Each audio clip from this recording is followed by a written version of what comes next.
नमस्कार, Byju's IAS Hindi platform पे आपका स्वागत है।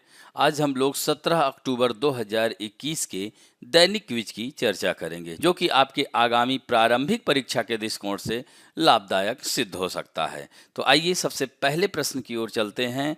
कुआखाई नदी निम्नलिखित में से किस नदी की सहायक नदी है, यानी मेन ट्रिब्यूटरी की बात की जा रही है।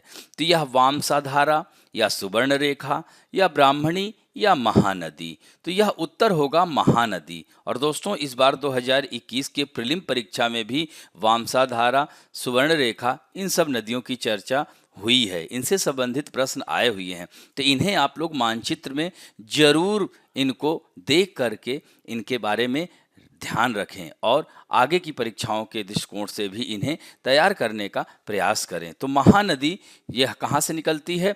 छत्तीसगढ़ के सिहावा की पहाड़ी से निकलती है। तो उड़ीसा होते हुए यह बंगाल की खाड़ी में गिर जाती है। तो यह कुआखई नदी जो है इसकी सहायक नदी है। तो इससे संबंधित खबर आई हुई है। तो कुआखई नदी भारत के उड़ीसा राज्य में बहने वाली एक नदी है, जो कि महानदी की सहायक नदी है और भुवनेश्वर के पूर्व से गुजरती है। तो यह नदी कटक के पास बहती हुई काठजोड़ी नदी नामक शाखा, जो दो भागों में बढ़ जाती है, दक्षिणी शाखा को कुआखाई नदी कहते हैं और फिर यह आगे जाके कुशभद्रा में मिल जाती है। तो इस तरह से भुवनेश्वर नगर के लिए अधिकांश जल का प्रबंधन कुआखाई नदी और दया नदी से करा जाता है। तो यहाँ पर थोड़ा सा मानचित्र में आप देख सकते हैं, कुआखाई रिवर है और ये आगे जाके कुछ धारा मिल जा रही है, बे ऑफ बंगाल में जाके गिरती है और ये महानदी है। अब बढ़ते हैं दूसरे प्रश्न की ओर। सी ग्रास यानी समुद्री घास के संदर्भ में निम्नलिखित में से कौन सा से सही है? तो अंटार्कटिका एकमात्र ऐसा महाद्वीप है जहां समुद्री घास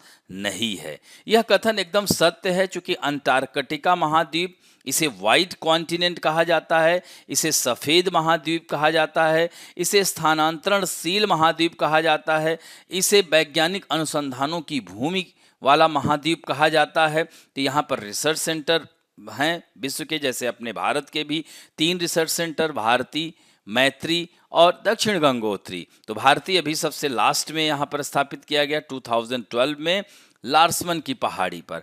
दूसरा है, समुद्री घास में जनन लैंगिक और अलैंगिक दोनों तरीके से होता है। ये भी कथन एकदम सत्य है। सुशी समुद्री घास से बनाई जाती है, यह कथन असत्य हो जाता है। अतः आंसर केवल 1 और 2 होगा। तो यहाँ पर आपने देखा, थोड़ा सा द हिंदू में आई हुई खबर है, एडवांटेज ऑफ सी ग्रास। तो यहाँ आप देख सकते हैं समुद्री घास समुद्री पुष्पी पौधे होते हैं जो उथले सागरीय जलमग्न खाड़ी, खासकर यह कह सकते हैं कि उष्णकटिबंधीय शीतोष्णकटिबंधीय क्षेत्रों में यह पाए जाते हैं। तो यहाँ पर आप देख सकते हैं इसकी कुल 4 यह प्रजातियां हैं, जो कि समानता है वो घास नहीं है। यह सभी अलिस्मा तालेस गण से संबंधित हैं और समुद्री घास मुख्यतः समशीतोष्ण और उष्णकटिबंधीय समुद्री तटों पर पाई जाती है। यही कारण है कि अंटार्कटिका में यह नहीं पाई जाती है। और इसका महत्व क्या है? तटों की समुद्री धाराओं से सुरक्षा भी करता है। मान लीजिए कि चक्रवात वगैरह आते हैं, तो यह समुद्री घास इन चक्रवातों की वेग को कम कर देता है और यह पोषक तत्वों से भरपूर होते हैं। इकोसिस्टम इंजीनियर के रूप में इन्हें जाना जाता है और यह जल की गुणवत्ता को भी बनाए रखने में मदद करते हैं। तो यहाँ पर आप देख सकते हैं लैगून क्या होता है, तटीय क्षेत्रों पर ही होता है। तो यह जो है इस तरह से इसका विकास होता है, ये इस तरह की घास होती है, इसे ध्यान रखेंगे। अब बढ़ते हैं तीसरे प्रश्न की ओर। खैर, जिसे बबूल कत्था कहा जाता है, तो ये खैर के संदर्भ में निम्नलिखित कथनों पर विचार कीजिए। यह एक पर्णपाती पेड़ है जो सबसे अधिक आर्द्र, ठंडे और शुष्क क्षेत्रों को छोड़कर भारत के बड़े हिस्से में व्यापक रूप से वितरित है। यह एकदम कथन सत्य है। यह पेड़ अपने औषधि गुणों के लिए जाना जाता है, त्वचा की समस्याओं को भी ठीक करने में सहायक है। तो यह दोनों कथन सत्य है, अतः आंसर सी होगा। तो यह जो है द हिंदू में आई हुई खबर है, फादर सन एंड प्रोटेस्ट।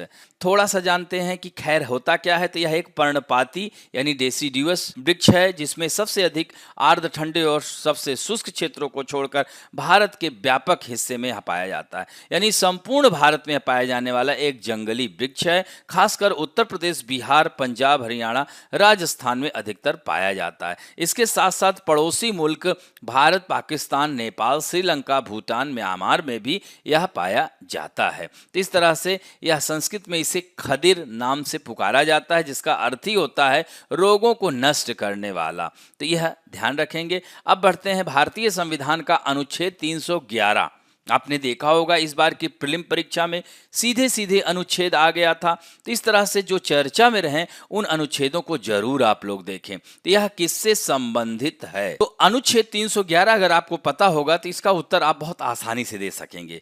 तो दिया है, संघ या राज्य सेवा में संलग्न व्यक्तियों के पद का कार्यकाल। यह कथन असत्य हो जाता है। संघ या राज्य के तहत सिविल हैसियत में नियोजित व्यक्तियों के पद से बर्खास्तगी, निष्कासन या पद में कमी, यह कथन एकदम सत्य है। अतः आंसर बी होगा। यहीं से ही आपका उत्तर मिल जाता है। तो आइए थोड़ा सा देखते हैं, द हिंदू में आई हुई खबर है। तो यहाँ पर आप देख सकते हैं कि the grandson of pro Pakistan separatist leader Syed Ali Shah Geelani was terminated from government service on Saturday. तो उसी से संबंधित यह अनुच्छेद है। अनुच्छेद 311, संघ या राज्य के अधीन सिविल सेवा में नियोजित व्यक्तियों को पदच्युत किया जाना, पद से हटाया जाना या रैंक को अवनत किया जाना। जिसमें 3 हैं, 1, 2 और 3 पॉइंट दिए गए हैं। तो इसी के आधार पर उन्हें हटाया जा सकता है। चूंकि अब यह पूरे भारतवर्ष में लागू है, इसलिए कश्मीर के मुद्दे पर भी यह अनुच्छेद प्रयोग किया गया है। अब बढ़ते हैं, संघ लोक सेवा आयोग में आई हुई परीक्षा में प्रश्न है, 2016 में आया था। तो विजयनगर के शासक कृष्णदेव की कराधान व्यवस्था से संबंधित निम्नलिखित कथनों पर विचार कीजिए। भूमि की गुणवत्ता के आधार पर भू राजस्व की दर नियत थी। एकदम सत्य कथन है। कारखानों के निजी स्वामी एक औद्योगिक कर देते थे, यह भी कथन एकदम सत्य। अतः आंसर सी होगा। तो यह जो है विजयनगर साम्राज्य की जो राजस्व व्यवस्था थी, भूधारण व्यवस्था बहुत ही व्यापक थी। तो इसमें सिंचाई युक्त या सूखी जमीन के रूप में इसे वर्गीकृत किया जाता था, किस प्रकार से यह कर लगाया जाए। तो विजयनगर काल में पूरे साम्राज्य में भू राजस्व की दर समान नहीं थी। जैसे ब्राह्मणों के स्वामित्व वाले भूमि उपज का 20वां भाग और मंदिरों की भूमि के उपज का 30वां भाग लगान के रूप में लिया जाता था। विजयनगर शासकों ने दमनकारी कराधान नीति का भी पालन किया। तो इस तरह से यह पॉइंट्स दिए हैं, इन्हें ध्यान रखेंगे। और आज का तथ्य है अनैतिक व्यापार अधिनियम। तो यह detention of HIV plus sex worker upheld.